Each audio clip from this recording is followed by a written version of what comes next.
আরে রতন, আরে কই আইছা? শোন, আমার 2 কেজি তেলাপিয়া মাছ এনে তো ভাই, তাড়াতাড়ি ভাই। কি মাছ বেচতে বেচতে কি কানের মাথা খাইছো? কইলাম যে 2 কেজি তেলাপিয়া মাছ দে। আমি কি এখানে মাছ নিয়ে আসছি?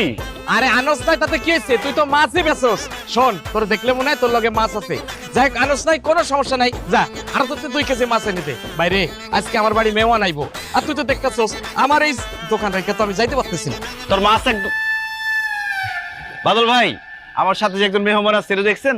মেহমান আছে তো সমস্যা কি? উনি এখানে খারাপ, যা তুই যা মাছ লই আয়। মাছটা পরে দিতেছি, আগে একটা প্রশ্নের উত্তর দেন।